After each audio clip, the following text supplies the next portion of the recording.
Alors, bonjour à tous, bienvenue aujourd'hui. Nous sommes le samedi 12 octobre 2019. Bienvenue dans Samedi Miracle. Il est 13 heures, un peu passé. Il y a déjà qui? Gabriel Perry, cher ami, bonjour. Séverine Cala, bonjour. Soyez les bienvenus. Vous pouvez tous entrer. Je ne suis pas sur place, donc c'est pour ça que aujourd'hui l'environnement est autre. Mais pour autant, la parole de Dieu, elle va passer, elle va être libérée et j'espère que vous allez bien et que la journée a bien commencé pour tout le monde et qu'elle se passe bien. Et pour aujourd'hui, on va aller voir quelque chose de très important. Donc, notre sujet du jour, c'est veux-tu être guéri? Et donc, on va aller lire la parole de Dieu dans Jean chapitre 5, évangile de Jean chapitre 5 à partir du verset 1. Il est écrit, je crois que l'ami Gabriel Perry doit avoir sa Bible ouverte. Donc on va lire ensemble Jean chapitre 1. Après cela, il eut une fête des Juifs. Donc là déjà on nous parle de fête, donc c'est quelque chose de bien, la fête, c'est quelque chose de positif, qui apporte la joie, qui permet aux gens de s'égayer, de danser, de chanter. Donc là, d'entrée de jeu, on nous annonce quelque chose de bien. Donc c'est positif et c'est ce que Dieu espère pour les vies de tout un chacun, puisque la suite nous dit que et Jésus monta à Jérusalem. Donc dans cet environnement festif, dans cette atmosphère-là, Jésus-Christ est présent et aujourd'hui il est présent dans votre cœur, puisque n'oubliez pas que vous êtes le temple du Saint-Esprit, donc Dieu est avec vous.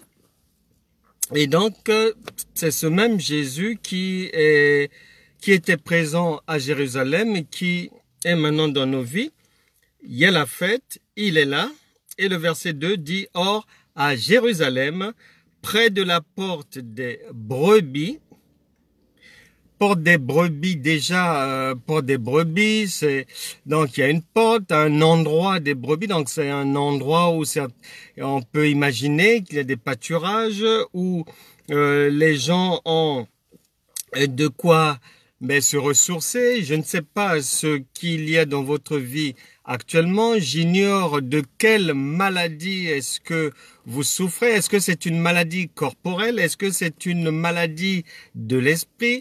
Donc, peu importe, chacun souffre d'une manière ou d'une autre, peut souffrir de quelque chose.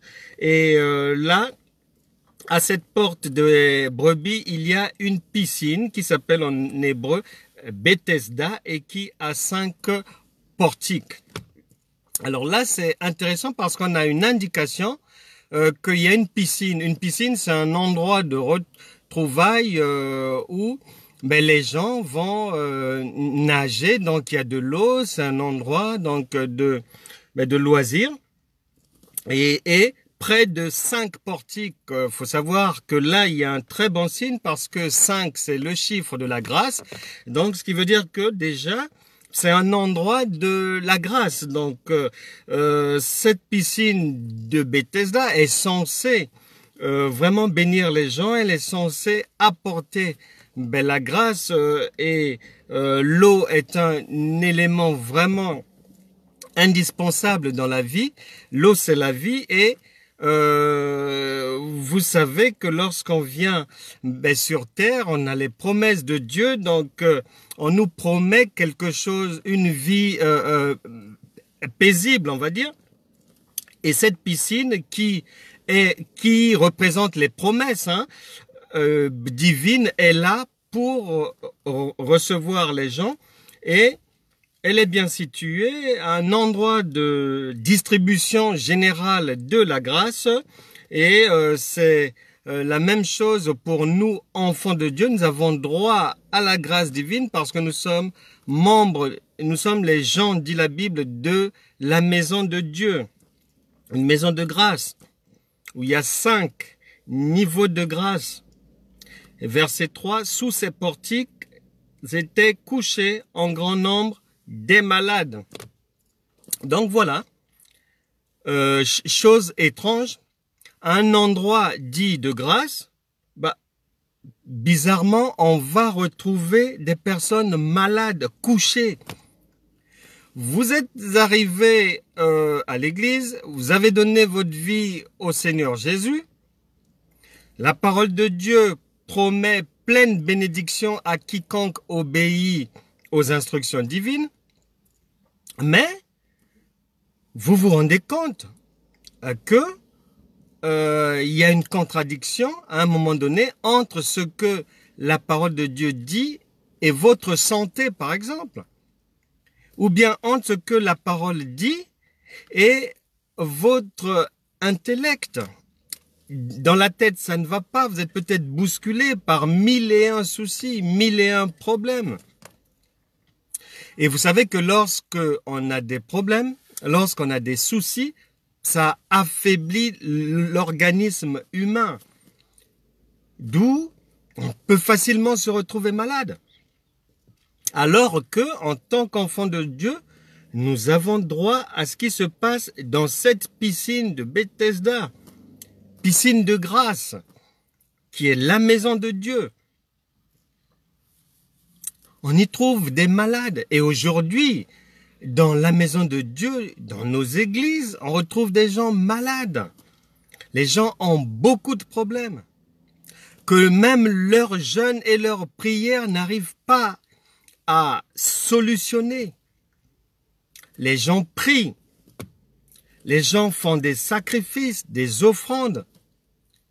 Mais d'autres, on leur dit même de bâtir des hôtels moyennant finance.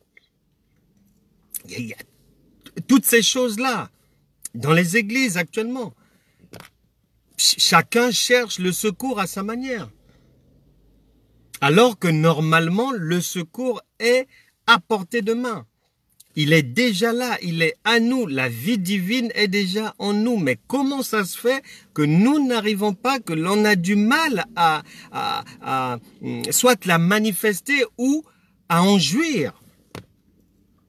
Il y a des malades, il y a des aveugles. Je ne sais pas de quelle maladie vous souffrez. Je ne sais pas de quelle maladie souffrent vos enfants, souffre votre enfant. Il y a des aveugles, des boiteux. Aujourd'hui, il y a des aveugles physiques, mais il y a aussi des aveugles spirituels. Êtes-vous dans cette situation-là?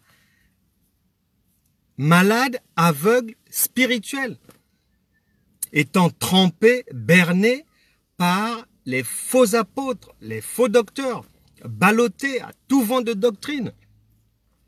Alors que vous êtes dans la maison de Dieu, vous êtes croyant, vous croyez en Christ. Il y a des paralytiques. De quelle paralysie souffrez-vous? Est-ce un cancer? Une tumeur bénigne, maligne? Vous souffrez de quoi au juste? Est-ce que vous souffrez d'une rancune chronique? Vous avez du mal à pardonner. Et cette absence de pardon entraîne des maladies peut-être chez vous. Je ne sais pas. Et il est dit que tous ces gens-là, c'est vraiment étrange. Ils sont dans une piscine. La piscine se trouve à l'endroit de la grâce. Mais l'endroit de la grâce, au lieu d'apporter la solution au problème des gens, ils n'ont pas de solution. Et il est écrit à la fin du verset 3 qu'ils attendaient le mouvement de l'eau. Or, nous ne sommes plus dans le même cas de figure puisque nous avons maintenant le Saint-Esprit en nous qui est permanent et qui agit de manière permanente. Nous n'avons plus à attendre quoi que ce soit. Et surtout qu'en tant qu'enfant de Dieu, ayant droit aux bénédictions divines, Proverbes chapitre 10, verset 22, Psaume 37, verset 25, on a droit à cela. Donc la situation par laquelle bon nombre passe n'est pas normale. Ça ne va pas. Il est anormal. Jésus arrive parce que c'est anormal que les gens soient à un endroit de bénédiction et qu'ils puissent être dans le désarroi. Le verset 4. Car un ange descendait de temps en temps dans la piscine et agitait l'eau. Donc eux, il fallait qu'ils attendent qu'un ange du Seigneur descende pour venir remuer l'eau. Mais nous, avec le sacrifice suprême, donc l'autel par excellence, Jésus-Christ, avec son sacrifice, parti, revenu pour habiter en nous par le Saint-Esprit, nous n'avons plus besoin d'attendre le mouvement. Nous sommes mouvement. Les enfants de Dieu sont dans une dynamique de victoire. La Bible déclare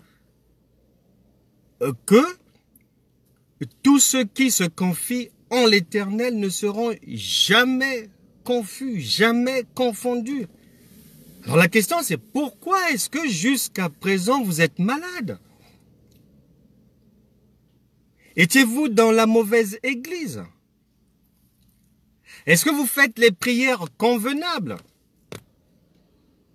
Est-ce que vous jeûnez convenablement lorsqu'il le faut?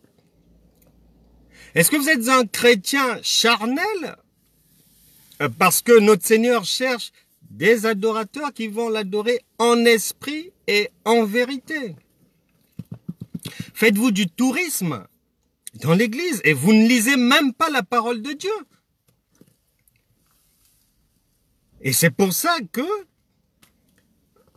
ne marchant pas comme le Saint-Esprit le voudrait, on peut se retrouver coincé, bloqué, comme dans une piscine où il faut attendre le mouvement de l'eau. Alors que vous ne devez plus être dans une posture d'attente du mouvement. Il est en vous le mouvement maintenant. Il est permanent. Et celui qui y descendait, au verset 4, qui descendait le premier après que l'eau avait été agitée, était guéri, quelle que fût sa maladie. Donc chez eux, c'était au compte-gouttes. Eux, ils n'avaient pas le Saint-Esprit.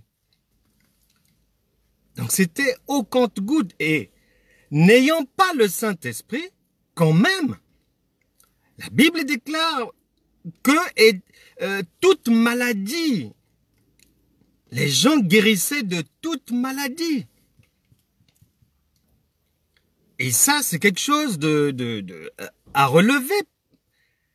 Si des gens qui n'ont pas l'Esprit de Dieu sont guéris de toute maladie, à combien plus forte raison, vous et moi? Souvenez-vous, le Seigneur a dit que le plus petit dans le royaume de Dieu est plus grand que Jean-Baptiste, qui fut un grand prophète parmi les prophètes, précurseur, annonciateur de la venue du Messie. Donc, vous êtes grand dans le royaume de Dieu. Vous avez des potentialités immenses, non exploitées, non utilisées. Donc, faut vous lever. La Bible déclare que le Seigneur ne nous a pas donné un esprit de timidité. C'est un esprit d'amour, de sagesse et de force. Vous n'avez pas à attendre le mouvement de l'eau. Vous n'avez pas à attendre une imposition des mains d'un quelconque prophète venu de Kinshasa ou de je ne sais où, ou Abidjan, je ne sais pas. Choisissez vous-même. Citez les noms des villes, des endroits où il y a les prophètes, où vous avez l'habitude d'aller courir à gauche, à droite. Vous les connaissez. Mais vous n'avez plus besoin d'attendre ces choses-là. Vous n'avez pas besoin d'offrande. Ce qui est de Dieu, la bénédiction divine, la parole de Dieu, la guérison divine, les dons du Saint-Esprit ne sont pas monnayables. Alors, pourquoi est-ce que vous allez donner de l'argent dans l'espoir d'être guéri? Alors que vous avez le Saint-Esprit en vous, qui est le médecin par excellence. Et là, je donne la raison à la parole de Dieu, qui dit que nous cherchons Dieu un peu loin, alors qu'il est simplement à côté de nous. Donc, il faut regarder, en vous, il y a le potentiel déjà pour sortir de cette maladie. Est-ce la rancune? Est-ce le non-pardon? Êtes-vous malade du paludisme? Un paludisme chronique? Avez-vous des céphalées? Est-ce que c'est une insuffisance rénale? Est-ce qu'il y a de l'eau dans vos poumons? Verset 5. Donc, les gens attendent à la piscine. Dieu est là. Ils attendent le mouvement de l'eau. Mais à un endroit de bénédiction, il y a une multitude de malades, des gens à problème. Et parmi eux, le verset 5 précise que là se trouvait un homme malade depuis 38 ans. Alors la question, en ce qui vous concerne, la maladie dure depuis quand? 1 an, 2 ans, 3 ans, 10 ans, 15 ans? Elle dure depuis quand? Et pourquoi est-ce que vous continuez à héberger cette maladie dans votre corps sans rien faire, sans faire appel au Saint-Esprit? Pourquoi est-ce que vous ne vous êtes pas confié à la parole de Dieu, qui dit dans l'évangile de Jean que vous n'avez pas encore bien demandé, mais demandez afin que votre joie soit parfaite. Malade depuis 38 ans. Alors, vous pouvez vous imaginer tout ce que cette personne, qui est peut-être vous aujourd'hui, a pu essuyer comme injure, comme provocation de la famille, peut-être. Mais disons qu'elle a maintenant le cancer. Elle faisait la bouche. Elle se pavanait. Elle s'est retrouvée à l'hôpital maintenant, qu'elle parle encore. Elle parlait de son Dieu, mais on va voir ce que son Dieu... Êtes-vous dans cette situation où vous êtes défié par des gens de la famille, par des gens dans la société? Vous êtes défié peut-être par un ex-conjoint, une ex-conjointe. Les injures fusent. C'est peut-être une rivale qui boit qui prend du champagne parce que vous êtes à l'hôpital maintenant. Est-ce que vous êtes dans cette situation? Et depuis combien de temps cette situation doit s'achever aujourd'hui? C'est pour ça que le Seigneur demande si vous êtes disposé à être guéri et délivré. Heureusement que le Seigneur est là. et il est en vous, puisque le verset 6 nous le confirme. Jésus, l'ayant vu coucher, Dieu vous voit. Ne pensez pas que c'est parce que vous êtes toujours malade que le secrétariat de Dieu n'est pas informé de votre état. Les anges le savent, le ciel le sait, le trône de Dieu est informé de votre maladie, de vos problèmes. Les démons aussi le savent. Satan le sait, il a ces informations-là. Donc, sachez que Dieu, il vous voit, il sait, il connaît ce dont vous souffrez, par quoi vous passez et depuis combien de temps. Et il est disposé à vous faire du bien, puisque là, Jésus s'est déplacé pour aller à Jérusalem, pour aller apporter une touche supplémentaire à un endroit où il y avait déjà la guérison, dans cette piscine. Mais Dieu vient apporter un renfort. Et aujourd'hui, il est en vous par le Saint-Esprit pour vous faire du bien. Verset 6, Jésus l'ayant vu coucher et sachant qu'il était malade depuis longtemps, lui dit, veux-tu être guéri? Et le Saint-Esprit qui est en toi aujourd'hui te pose la même question. Veux-tu réellement être guéri? Ou bien, tu as fait le choix de laisser encore la maladie dans ton corps au prétexte que ça t'aide à avoir une certaine assistance, des prestations, que sais-je encore. Mais aujourd'hui, le Seigneur te demande, est-ce que tu veux que ça s'arrête maintenant? Veux-tu être guéri du cœur? Veux-tu être guéri de la haine contre les enfants de ton conjoint? Veux-tu être guéri du cancer? D'une cirrhose de foie? Veux-tu être guéri du cancer de l'utérus? C'est aujourd'hui qu'il faut que tu puisses le dire clairement au Seigneur, dire ce que tu veux. Si tu veux sortir de la maladie, ben, tu en sortiras. Et c'est le vœu le plus cher du Seigneur parce qu'il est en toi pour te faire du bien, pour apporter la guérison, la consolation, le réconfort, l'enseignement, l'instruction, pour te délivrer des frayeurs, des angoisses, des cauchemars, des flèches démoniaques, pour te rendre libre, briser les chaînes de l'oppression. C'est aujourd'hui. Verset 7, le malade lui répondit, Seigneur, je n'ai personne pour me jeter dans la piscine quand l'eau est agitée, et pendant que j'y vais, un autre descend avant moi. Oh. Est-ce que vous vous êtes pointé au bureau d'un prophète, d'un apôtre quelconque, et puis il ne pouvait pas vous recevoir? Il ne pouvait pas prier pour vous?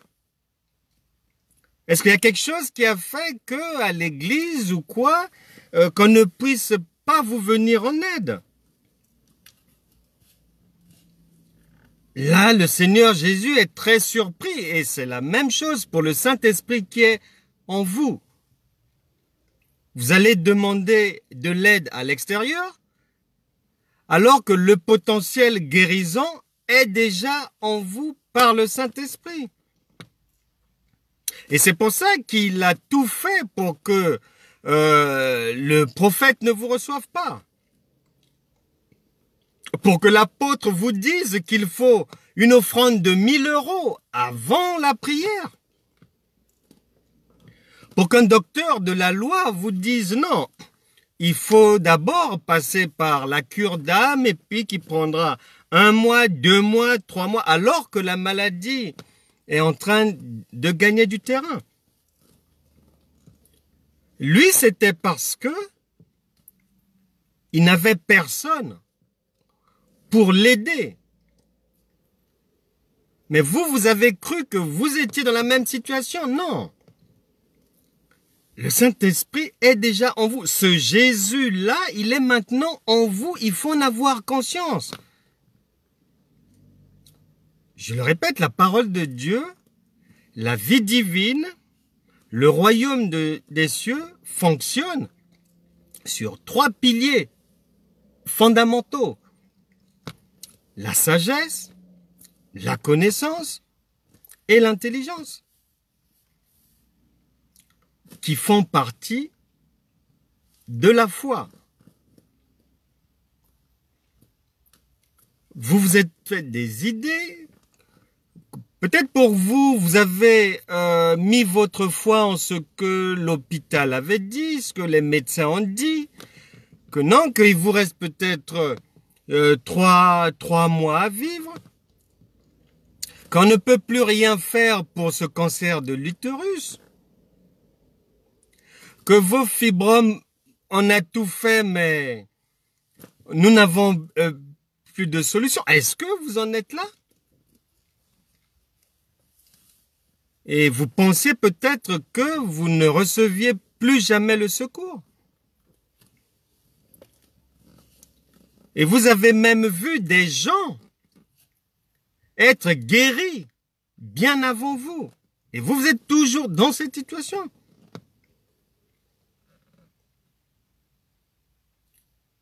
Et ça vous a peut-être découragé en voyant d'autres personnes guéries. Peut-être même que vous avez vu des pécheurs, des pécheuses, des pécheresses être guéris et puis ça vous a découragé. Vous avez trouvé que Dieu était injuste. Je ne sais pas, peut-être.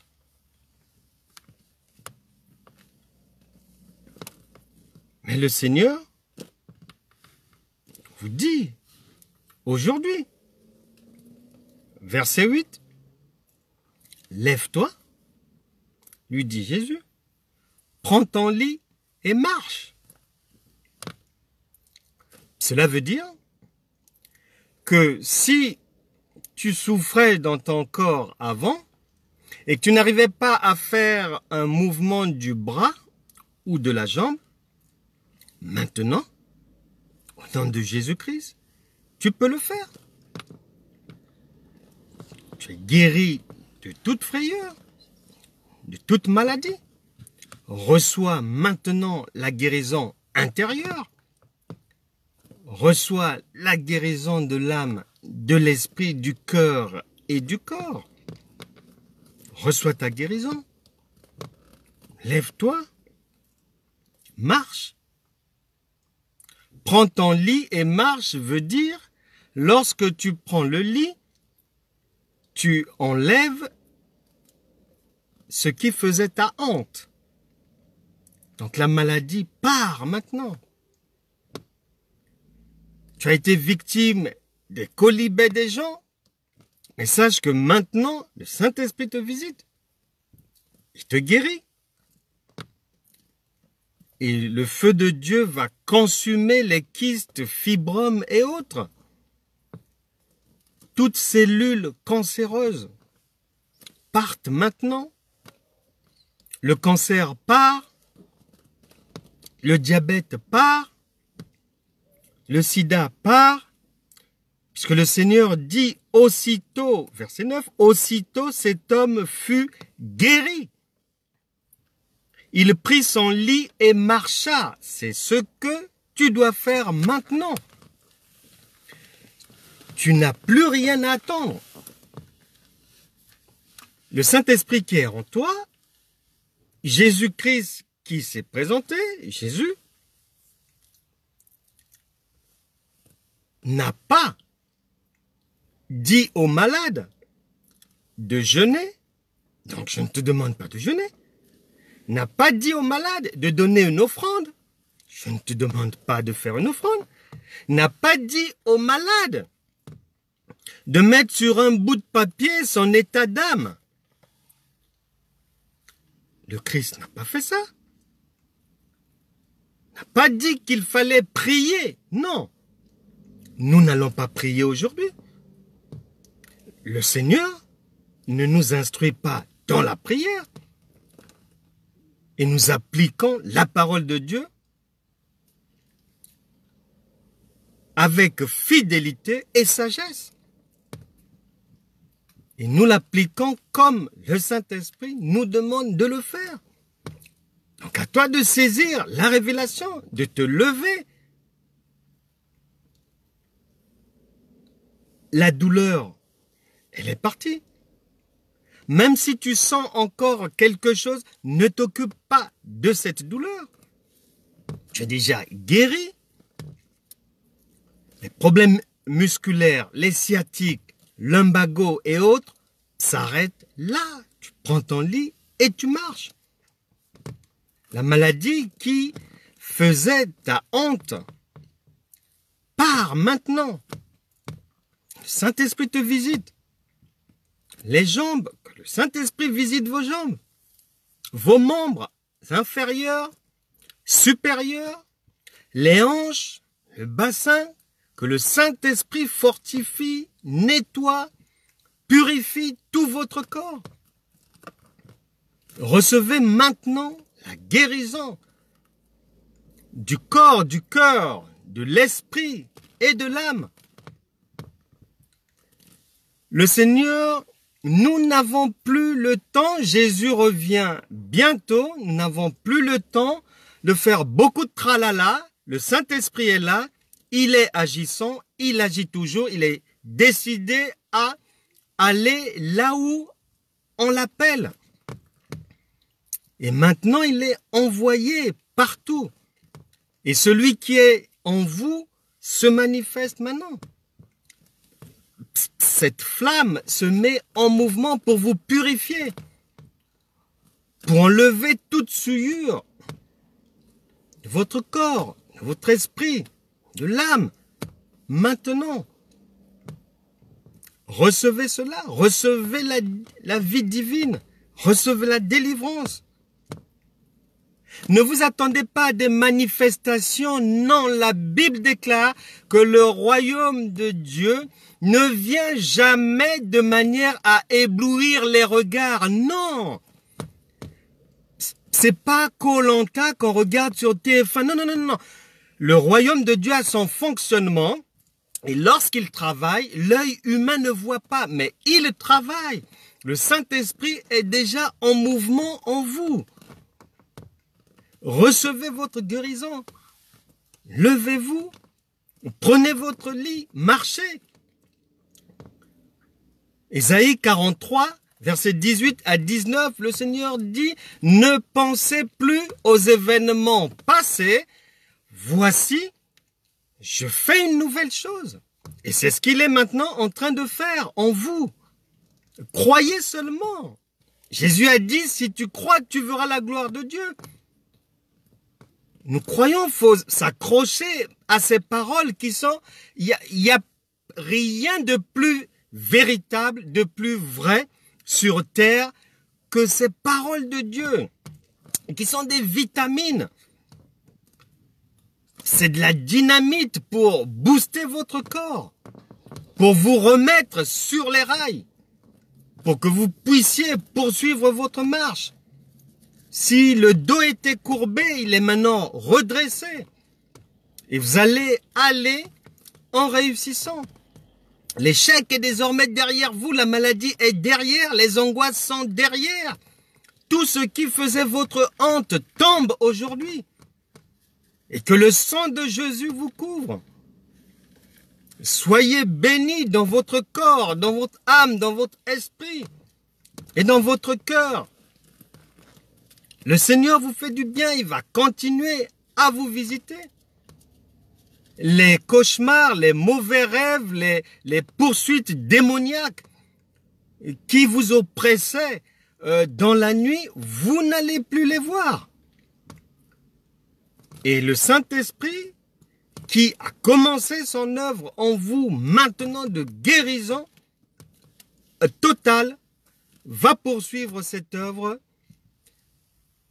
selon sa volonté, à son rythme, mais ça sera toujours pour vous faire du bien.